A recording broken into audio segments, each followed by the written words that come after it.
Chapter 30. When Rachel saw that she was not bearing Jacob any children, she became jealous of her sister. So she said to Jacob, "Give me children, or I'll die." Jacob became angry with her and said, "Am I in the place of God, who has kept you from having children?" Then she said, "Here is Bilhah, my maidservant. Sleep with her so that she can bear children for me, and that through her I too can build a family." So she gave him her servant Bilhah as a wife. Jacob slept with her, and she became pregnant and bore him a son. Then Rachel said, "God has vindicated me. He has listened to my plea and given me a son." Because of this, she named him Dan. Rachel's servant Bilhah conceived again and bore Jacob a second son. Then Rachel said, "I have had a great struggle with my sister, and I have won." So she named him Naphtali. When Leah saw that she had stopped having children, she took her maidservant Zilpah and gave her to Jacob as a wife. Leah's servant Zilpah bore Jacob a son. Then Leah said, "What good fortune!" So she named him Gad. Leah's servant Zilpah bore Jacob a second son. Then Leah said, "How happy I am! The women will call me happy." So she named him Asher. During wheat harvest, Reuben went out into the fields and found some mandrake plants, which he brought to his mother Leah. Rachel said to Leah, "Please give me some of your son's mandrakes." But she said to her, "Wasn't it enough you took away my husband? Will you take my son's mandrakes too?" "Very well. Rachel said. He can sleep with you tonight in return for your son's mandrakes." So when Jacob came in from the fields that evening, Leah went out to meet him. "You must sleep with me. She said. I have hired you with my son's mandrakes." So he slept with her that night. God listened to Leah, and she became pregnant and bore Jacob a fifth son. Then Leah said, "God has rewarded me for giving my maidservant to my husband." So she named him Issachar. Leah conceived again and bore Jacob a sixth son. Then Leah said, "God has presented me with a precious gift. This time my husband will treat me with honor because I have borne him 6 sons." So she named him Zebulun. Sometime later she gave birth to a daughter and named her Dinah.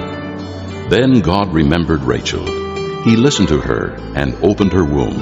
She became pregnant and gave birth to a son and said, "God has taken away my disgrace." She named him Joseph and said, "May the Lord add to me another son." After Rachel gave birth to Joseph, Jacob said to Laban, "Send me on my way so I can go back to my own homeland. Give me my wives and children for whom I have served you, and I will be on my way. You know how much work I've done for you."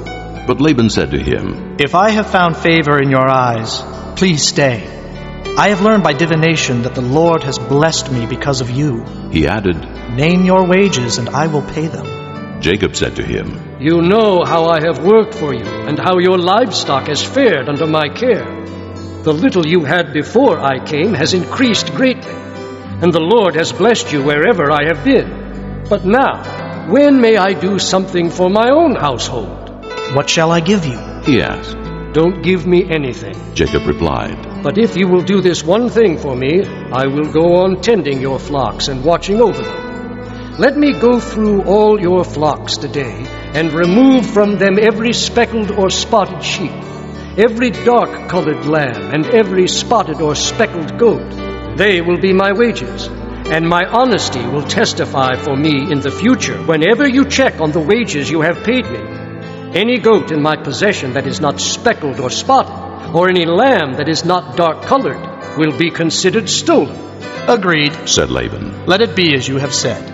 That same day he removed all the male goats that were streaked or spotted, and all the speckled or spotted female goats, all that had white on them, and all the dark-colored lambs, and he placed them in the care of his sons.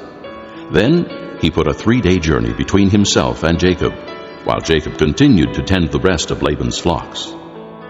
Jacob, however, took fresh-cut branches from poplar, almond, and plane trees, and made white stripes on them by peeling the bark and exposing the white inner wood of the branches.